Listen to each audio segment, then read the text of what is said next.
Hello and welcome to Meanwhile in the Falklands, the podcast done by FITV. You're joined by myself, Thomas Stockting.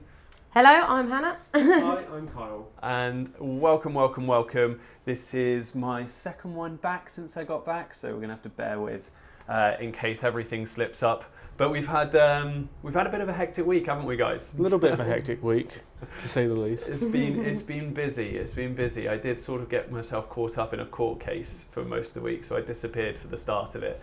But you guys had a big day out on Tuesday, didn't you? We did. We went all the way up to MPA. That wasn't the first time you went up, was it? No, we have been up there a few times now. Yeah. But work or leisure? Work every single time, I think. I've not been up there for leisure yet. Caught in two blizzards on the way up. Caught in two separate blizzards. First blizzard on the way up, and we were concerned about whether or not we'd get there safely. And then the second blizzard, we were inside a helicopter. Though luckily it wasn't flying. So, you know. We left at the crack of sparrows, didn't we? Oh my God, we left so early. To allow for the blizzards. Yep. And I'm glad we did, actually, because we got there way in time. We were quite early, but it was quite nice to go and have a chat with Ronnie from the Penguin News. Yeah. What time did you guys end up setting off from Stanley? What time did we get? I think we left. We left here about 8:30. Was it 8:30 or 8 o'clock? Maybe Yeah, 8 we o'clock. woke up at 7:30 to get in here Yeah. to double check everything and check the questions that we Yeah. Double checked everything. asked. And Yeah, because you were up interviewing CBF, weren't you? We were. Well, CBF, Commander of the British Commander Forces. of the British Forces in the South Atlantic Islands. Brigadier Nick Brigadier. Sawyer. He's Yeah. really nice though, wasn't he? He was had lovely. all the pictures of his family and kids up in the house, which was quite nice. And Because he his- stays at Mount Pleasant House, which is like this fancy.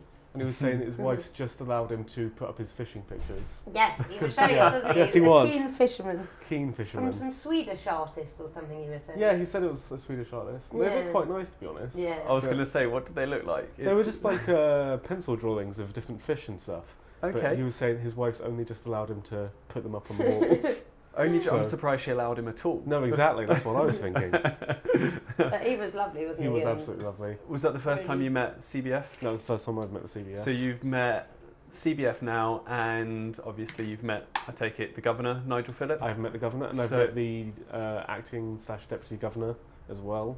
Mr. Midden. Mr. Is it? Midden, Yeah. Mr. Midden. I'm going to put the question out there, Kyle, and I'm really going to throw you in front of the bus with it. Which one's nicer? Or which one did you feel more privileged to meet? There you go. You can't say. Yeah. I'm all of them. It's a privilege to meet all of them. Yeah, not asking you as the journalist here, asking you as the person. I mean, the Governor is the one I brag the most about back in the UK, I have to admit. I think I've been blagging about the CBF quite a bit, purely because I think more people would understand what that is back home, rather than being like, oh, I spoke to the Governor, because I think every time I've mentioned that, they've been like, who's the Governor? What do they do? And I'm like, oh, well... And then you have to actually they're get into the whole... Queen's representative, and blah, blah, blah. So you have to get into more of a conversation. Yes. Whereas if you're like, oh, Commander of the British Forces, like, ooh, that sounds fancy. Well, there we go. Let's pose that question out to the listeners then. Which one do you think is fancier? The Governor of the Falkland Islands or the Commander of the British Forces? Right there. What else did you guys get up to at Mount Pleasant? Because, I mean, you were there for pretty much the whole day, weren't you? Yeah, we were there for a long, long while. We went and saw some of the guys at BFBS, which was quite nice, wasn't it? We popped in to say hello to them. They're always friendly and lovely. Saw Jenny. She had a lovely tan. She's still away. How long was she away for? I think she went away to see her mum. I don't know whether her mum's got a place in Spain. Could be right wrong, but she was all tanned and nice when she came back. Looking lovely. Speaking of Ginny coming back, did you see her post on the Falkland Islands community board yesterday? No. Her wheelie bin has gone walkabout. Oh, was that her? I didn't realise that was her. Yes, that was her. But the best thing is, it was the wheelie bin has disappeared while she went away. So there was more of an SOS inquiry as to whether anyone had seen said wheelie bin. But the most fantastic thing about the post is that she went onto Google and got a stock photograph of a wheelie bin, just in case anybody didn't know. See, I think they should have static bins here because it's so windy. All the wheelie bins get blown over. Yeah. So they should have like ones that are like concreted into the ground where the bin men just take the bag out. And the government should roll it out for free. There we go. Yeah. There we go, government. There's a suggestion. Take that. Hannah's big move, yeah. But they should, because there's so many wheelie bins that are always knocked over, and even if you tie it down, it goes everywhere. All the plastic was floating about and flying in the wind. Exactly. If you had like a static one that was like concreted in with the lid, you wouldn't have the problem. Well, I think that segues very nicely onto a different thing we were going to talk about today, which is the fact that today and mainly yesterday, Kyle got his experience of a proper South Atlantic storm, didn't you? It was horrible. It was the worst storm I think I've ever been in. The wind was so violent, and the rain was so. Oh my god! I think I stood outside. Unrelenting, Unrelenting. I stood outside for about a minute, and I think I got soaked through. It was absolutely awful. I had to come back here and run out to film the glass recycling bin that's outside Stanley Services, and I was out there for about 5 minutes, and I think I was soaked. The DSLR was soaked. Paula, it is okay, I promise. It still works fine. But yeah, it was absolutely horrible. And then trying to sleep through it as well. I think I keep getting woken up every so windy that couple hours. That lamppost down. Yeah, that lamppost. I don't know why I'm pointing, listeners. Sorry, I'm pointing to the lamppost, but it's gone. Yeah, it's nearly full over. And I don't think that's just wind. I think that maybe there's a combination of someone hitting it and then the wind just kind of taking it. I think someone knocked it and then the wind did the rest of the job. Yeah, not good. But yeah, I keep looking at the window in our living room because it keeps looking like it's about to smash every time the wind hits it. Well, that's actually a special window. Oh, is it? Yeah, apparently. This is what I've heard. I don't know how true it is, but the windows here are special in terms of they've got their like anti-wind almost, so they're meant to kind of walk with the wind to kind of stop them from smashing. Some give in them to begin with. Okay. So like when you look at the windows here, if you see it's really windy and they bend, don't worry, they're not going to smash in. One of my favourite things was in the FITV house, back before we had the sofa up against the wall, you know, when we had it sort of separating the room, so it was sort of boxing in. If you sat on that corner bit when it's rainy and windy and sort of lashing onto that window, like early evening when it's just getting dark, sitting there, blanket, cup of tea, reading a book. Properly, like almost like reminded if you're in a conservatory or something like that. It's the closest to get to a conservatory down here. Cozy. Yeah. So you found the wind all right then? Yeah, it's not been too bad. I've not fallen over yet, so that's good. Just wait till the snow comes. I know, I can't wait. Well, we've seen the snow twice. I know, but proper snow. It needs to stick. Yeah, it needs to stick. Interesting. I'm more worried about driving around on the icy roads than the snow. I think we've all actually got a driving lesson with the lovely Graham Didlick booked in, so that should be quite good. That'll be interesting. Actually getting used to all weather driving. Exactly. Well, this thing, because the weather, like I guess you were sold on it as well. Like you were told the weather down here changes every 15 minutes, but it didn't yesterday. No, it rained all day, which because Paula told me beforehand. If you just wait around for 20 minutes, then it'll probably be sunny, or it'll rain, or it'll change. And then she sold you a lie. I've been lied to. I should really get some kind of compensation now that I've been lied to. You needed to get it in writing, you see. Just the fact that she'd said it over the phone doesn't count. The verbal contracts are binding, aren't they? Yeah, they are. Can I opt in with my would you rather? Because that ties into lie. When you say you'd say she sold you a lie. I know it's probably a bit early, but would you guys rather? And I don't know if Hannah jumping the gun with our topics. Jumping the gun. Well, I thought we could spread out our would you rathers instead of saying them one hit. But would you rather be forced to take truth serum so you can only ever tell the truth, or only ever be able to tell lies? Serum that makes you just lie all the time. Here we go. Questions. Go. All right, Kyle. Do you want to go at that one first? So truth serum, so you can only ever tell the truth. So even if someone's like, "Oh, do you like my new haircut?" and you don't, you have to be like, "Oh, I don't." Yeah. Do you know what I mean? So you only ever tell the truth. Super truthful. Or you can only ever just tell lies. Well, I think that this might sound really bad, but I think if you had to tell the truth all the time, you'd get in trouble a lot more. Because Did you say you lie all the time, Carl? I'm not saying I lie all the time, but I'm saying that I think if you're lying, you've got a bit more leeway with stuff, so you can kind of not get away with things, but you can be politer. You can be. I think we're getting an insight into what kind of journalist Kyle wants to be. You make a good politician. I was going to say politician. Lying all the time. I don't know. Well, it's like again, if you had to tell the truth all the time, then anytime anyone asked you a question, you'd have to immediately answer it with the complete truth and not just even. Well, you'd have no filter. Yeah, you'd have no filter. You'd have no chance to even say, "Oh, I'll tell you a little bit of the truth," and then I'll just leave the rest of it blank, because you'd have to just give the whole spiel about. I don't know, like if someone came up to you and was like, "What do you think of me?" You're like, "Oh, good." Well, I've got every bad fault I've ever had and every good fault, I suppose. But then if you're lying, You can just be like, oh yeah, you're all right. And it just saves time because you don't have to go into a whole spiel about it. Well, to sound far more goody two-shoes than Kyle is here, I think I'd rather tell the truth. But in terms of your truth serum, would I be obliged to answer, or could I awkwardly run away from the conversation? Well, you'd have to answer. You would just blurt out everything. You wouldn't have even time to process.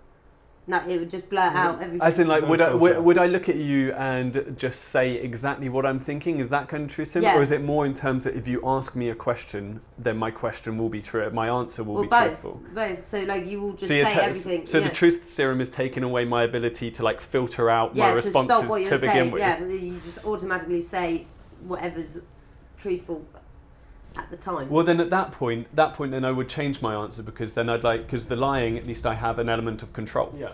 Whereas if you were taking it, I think it's not so much the truth that would put me off in your scenario, but more the control that was taken away from it. I feel like my free will of being able to speak when I want to speak. But you'd still have no control to not lie with the whole lying all the time. But I wouldn't. You wouldn't have control not to lie, so you'd never be able to tell the truth. So what I would look at, like, even if we weren't having a conversation, I would just lie to you about something unrelated to anything, because I have to but burst do it, out. like, in context of the conversation.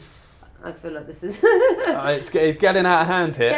But anyway. My justification as well is even if you just had to, like, talk, but you had to lie. So say, I don't know, Tom was saying, do you have your story ready yet? And then I'd have to lie and say no. Yeah. I could still just put it on a memory stick and give it to him. Yeah, you could still do that. Yeah. So I could still be like, oh no, I don't. Here it is though. So it almost sounds like you're not lying at that point, and you're the most sarcastic human being in the world. Yeah. You just get to be sarcastic, and then you can get friends and be funny then. Sarcasm is the lowest form of wit, my mother always told me. It's still a form of wit, though. But it's a form of wit nonetheless. Don't know how we're going to link this to whatever's next on the list to talk about. Well, this is where we need Paula's ukulele. So, Paula, if you're listening, if you could send us a soundbite of your ukulele from a beach in the Cayman Islands with some lovely Hawaiian music in the background, but that's a completely different part of the world. Yeah. So, we'll just ignore the fact that I messed that up. But Hannah was talking about bins being blown over earlier, and we talked about the wind, but one of the points you made when you were mentioning that was the plastic blowing everywhere. And there's a big thing about recycling down here, and though it's not plastic related, Kyle's been all over the recycling stories this week. All over the recycling. Go on, hit us. What's changing with the recycling in the Falklands at the moment? I don't know if anything's changing. Like, it's not like they're going, okay, well, we're going to stop recycling this one thing and recycle this other thing now. It's more that they're trying to get more people to recycle, and specifically recycling glass. You should be more enthusiastic about all of this right now. It's a positive thing. Come on. I am enthusiastic about it.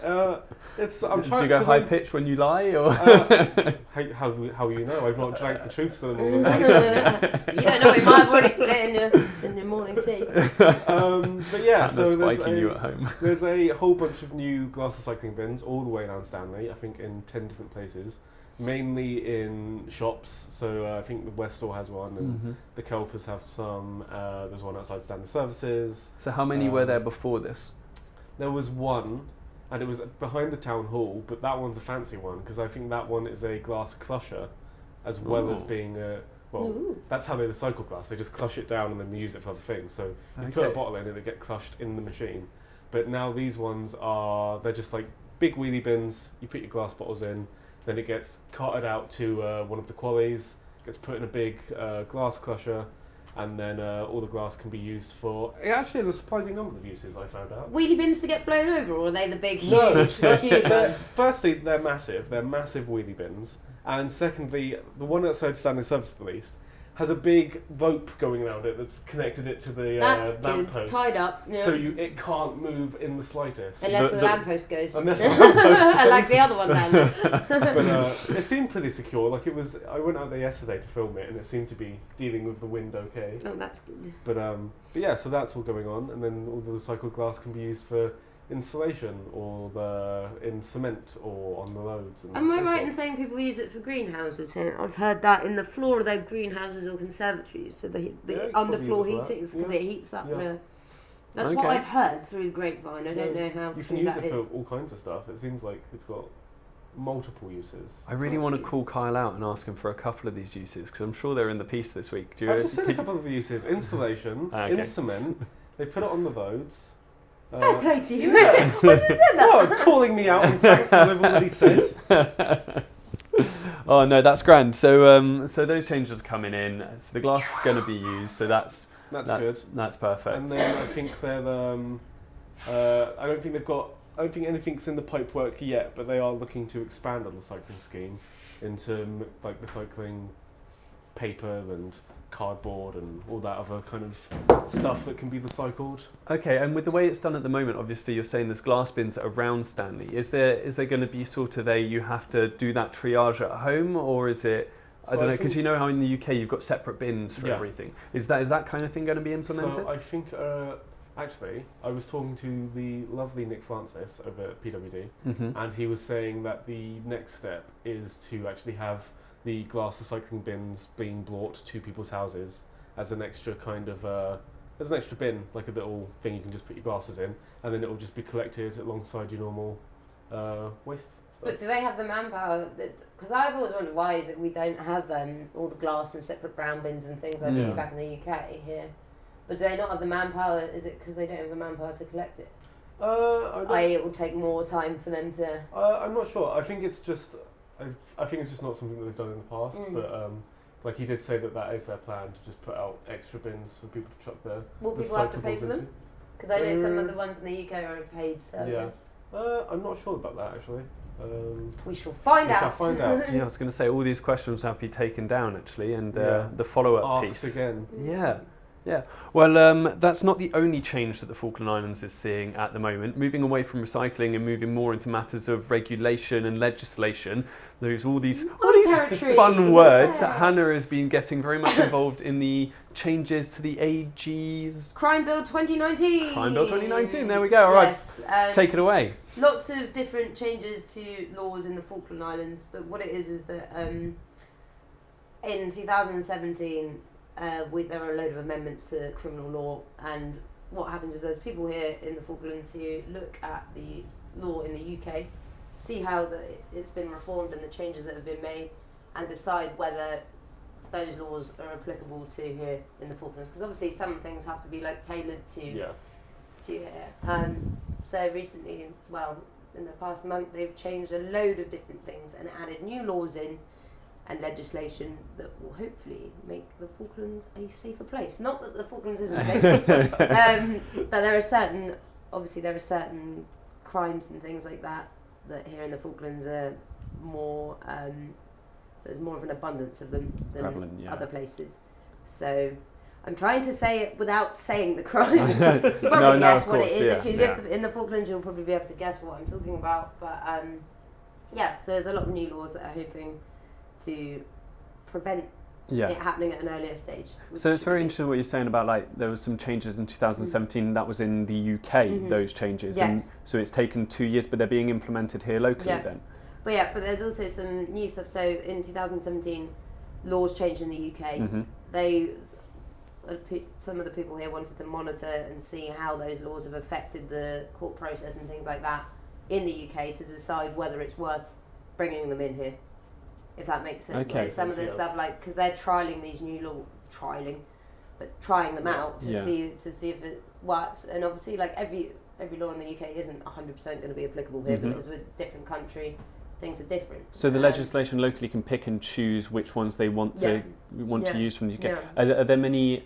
And I mean, this is a far broader question to which you might not know the answer just yet. I'm sure in about 2 months' time, once you've finished your series on AG's changes, you will. But do you know, are there any laws that are specifically built for the Falklands, or are they all taken from the UK?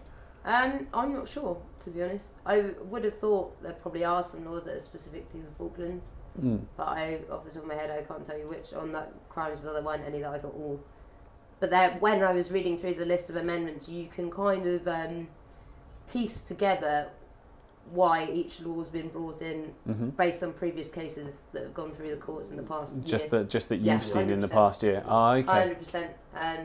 Well, I thought one of the really interesting things, I was talking to one of your interviewees this week, actually, Stuart Walker, the Crown Counsel, and he made a really good point, which is quite an obvious one, but I didn't think about, was the fact that implementing the UK laws, because the senior magistrates that come down come from the UK, if you were going to have a whole separate set of laws built in the Falklands, then bringing down a senior magistrate from the UK wouldn't work, because they'd have to be retrained in Falklands law. Yeah. Whereas actually utilising like the English law, you can bring down defence barristers, much like in the case that you can hear all about on FITV this week, and things like that. So it actually is very transferable, because if you had a whole different thing, then you'd have to retrain the people you want to bring down, locum. The problem was that there were a lot of laws in the UK that we didn't have here. So, for example, a recent case that was in court without naming names, the reason the investigation had to be reopened was because we didn't have the same law in the UK that they wanted to try and for here in the Falklands. We didn't have the same law, so they had to reinvestigate it here in the Falklands because we couldn't get the person for the same. So they had to change which charge. They had to investigate it further to get a different charge. To get the evidence, to get the Wow, because the original charge wouldn't have stuck in the Falklands because that didn't exist. It didn't exist. Whereas now it does exist. Oh, okay. With the recent 29 amendments, okay. So stuff like that, like it's complicated, because we were talking about extraditing people and stuff like that, and taking people back and trying them in 2 different countries and things. And someone had said to me, they thought that this person was going to be not only tried in the Falkland Islands and serve a sentence, but then when they go back home to the UK, that they might be tried again. But obviously now that the laws, I don't think that's necessarily true, because I always thought if you committed a crime in a certain country, that's the country that you serve your sentence in. Yeah. And then that would be it once you'd serve it. You hear about these people who do drug muling and stuff like that and go to foreign jails and prison. Yeah. So that was my thought on it. But I'm guessing if the laws are different in different countries, if you've committed that offence in that said country, you'd go down for that offence, that law there. But then if you went home, I don't know whether they'd then say, oh, actually... How transferable is that? I would have thought because you've served your sentence in that country and you committed the crime in that country, that's where you serve your sentence, and once you'd serve it, you're fine. But I don't know. Well, I guess this is. I guess this is stuff that you're going to touch upon. So for the listener, if you're watching along with this week's Falklands in Focus, then Hannah's got a piece on it's the changes to child abduction law. And Hannah will be following a variety of changes in the criminal law over the next few weeks. So make sure you keep an eye on a weekly basis to hear all of Hannah's updates, and I'm sure that we'll be prying her criminal mind as the weeks go on the podcast. Definitely. On the podcast as well. And speaking of the coming weeks, what are we up to? What are we up to next week, guys? Got anything exciting on the cards? We're going to Goose Green for you and I are. Yes. Indeed. Is that it's your first of the memorial season, isn't it? I think. No, because we went to Anzac as well. Oh yes, of course. So it's probably the second one. Yeah, but it's all right. It's not a break of dawn. This one. We don't have to be there until about 1:30. With Lieutenant Victoria or Lieutenant. Oh, what country? What country are you from? Because Hannah. Researched it. Yeah, do you know what? It's quite funny. Whenever I do the What Song Guide voice for it, I do both. So the person has a choice of which one's right, because I can never remember. Because they're spelt the same way. It's just one's American and one's UK. I'm pretty sure that Lieutenant is UK and Lieutenant is American. Yes, that is the case. Yeah. Because I used to always say Lieutenant, which is terrible. And Hannah, what are you up to on Sunday? Swimming. I'm going swimming, which should be quite good. There's a swimming gala going on where they're getting some of them guys from MPA down to do some swimming. It's almost like a swimming competition with some of the local swimming clubs. Is it like synchronised swimming? When you say gala, I'm thinking of dressage in a swimming pool. I think it's like races and stuff like that. So a bit like the multi-sports that happened a month or two ago. So they're going to have a big competition, which should be quite good. And that's nice as a build-up to the Island Games this summer as well, isn't it? So I think that would be quite good. And then what else we got next week? I'm off to do some artificial insemination. To do some? Yeah. I thought I'd have a go myself. No. See, there's a really nice lady down, and I'm going to say she's from Australia, which I think she is, or New Zealand, could be one of the two. Oh, don't mix that up. Michaela, she's come down with her semen in some, I know, I wanted to see if you'd laugh, with some semen in some big jars that are in like dry ice, that she's going to use to artificially inseminate some sheep, which would be quite interesting. We'll be picking your brain on all of the the riveting things about AI next week. And then we've also got, we'll be doing an update on what's going on with the hospital developments. Which again, if you want any information on that, Falklands in Focus 428.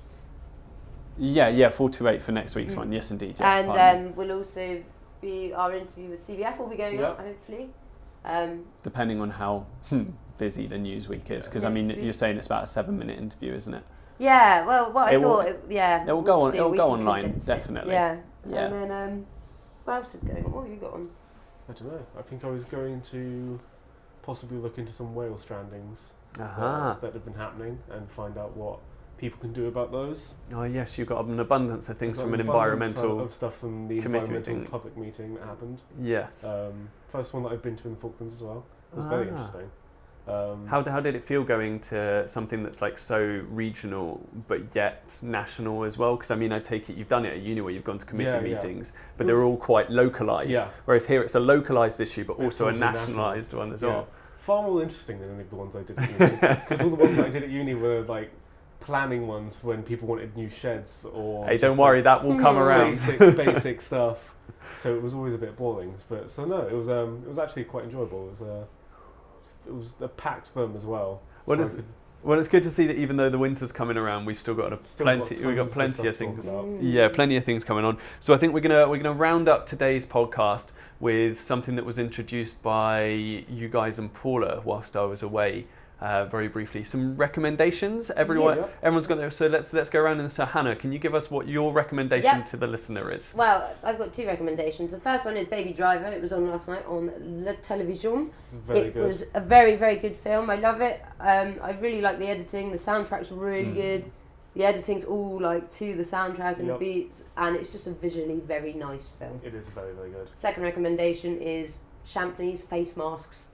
On the another tangent. You can get them in a certain shop here for £12, and they've got the eye jelly things and these moisturising cloth face masks that you put on that have little holes for your eyes and nose and mouth, and you've got like this thing that hooks round the back of your ears.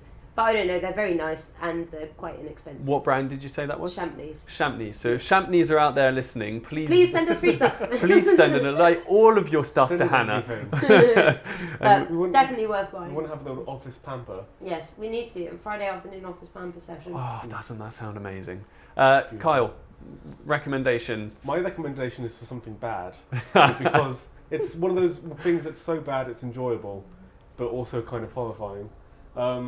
So the Sonic the Hedgehog movie has been announced. It was announced a little while ago, but the first trailer for it has come out, and I'm gonna give you a few facts about this trailer, and I want you just to see what your reactions are. So, what do you think is the song used in the trailer? First of all, for Sonic the Hedgehog. For Sonic the Hedgehog. Maybe the Sonic theme. I don't know, something like it's got to be something about speed or something like that. I don't know. It's Gangster's Paradise. Oh God, no. What? Yeah. Really? What correlation to Sonic the Hedgehog does that have at all? Is it like animated? It's one of those ones where Sonic is an animated character, but everyone else is real life. Like Ted. Yeah, like Ted. In Inspector Pikachu. And in Detective Pikachu. Pardon me. Detective Pikachu looks far better. But he has human teeth. He's not wearing gloves, but instead has white furry hands. Human teeth? Yes. He doesn't have animal teeth or anything. It's like he's just got someone's mouth stuck in there. It's weird. So I take it there's been quite a lot of backlash over this. So much backlash with multiple memes, and so a few images had leaked beforehand and people were already unhappy with that, and then the trailer came out and people are horrified, to say the least. Partly because a lot of people just love Sonic, and partly because people who don't love Sonic are looking at it and going, that's what I think Sonic is. And so now the director... So they just tried to humanise him a bit too much. He looks like a 13-year-old child that's covered in blue hair. Oh, God. It looks awful. So going through a phase. So the director now has come out and said that they will be redesigning they're designing Sonic for the entire film. When's the release date due? It's this year, I think. They're redesigning the entire Sonic because they've had such a backlash. To it, which is worrying because it means that so many more people are going to have to rush that out, and the workplace conditions are probably not going to be great in that studio. But especially CGI takes forever. Exactly. A lot of people are going to be pulling their hair out for the next few months. Exactly. But then whoever approved that design clearly doesn't have an idea of what Sonic's supposed to be like. A lot of people have looked at it and gone, yeah, some big film person's looked at this and gone, no, he needs to be more relatable for the kids. I want to have a look at this. I'm excited. I'm going to show you the trailer after this, but also Jim Kelly's in it, and Jim Kelly actually is probably the best part of that trailer. Everything else is really bad.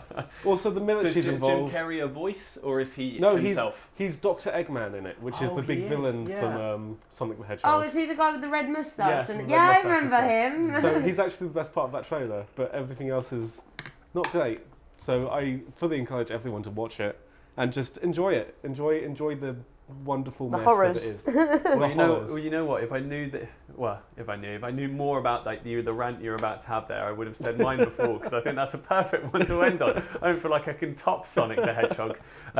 Mine's just a book by Haruki Murakami. Reading Norwegian Wood at the moment, but it made me think of the first book by Murakami that I read called Kafka on the Shore. It's like a combination. He's a Japanese author, but he was running a jazz bar in Tokyo until 1979, and then decided that he wanted to write a book. And he wrote his first novel in 1979, released it, and won Best New Writers Award. And he gave up the jazz bar, and he's been writing ever since. Amazing. And his stuff's awesome. It's very like pop culture-y as well, and it somehow incorporates like Japanese pop culture as well as like European and American pop culture. It's a really interesting way in which he writes. And Kafka on the Shore is like I had to actually look up what it was called. It's called magical realism. Because there are like fantasy elements to it, but it's also hyper realistic as well. So it's not like dragons or anything like that, but it follows two different plot lines. And what I like is you get one plot line on all the even chapters and the other plot line on all the odd chapters. So you're just sort of like jumping between these two. And the one that, not Kafka, but the second storyline I like.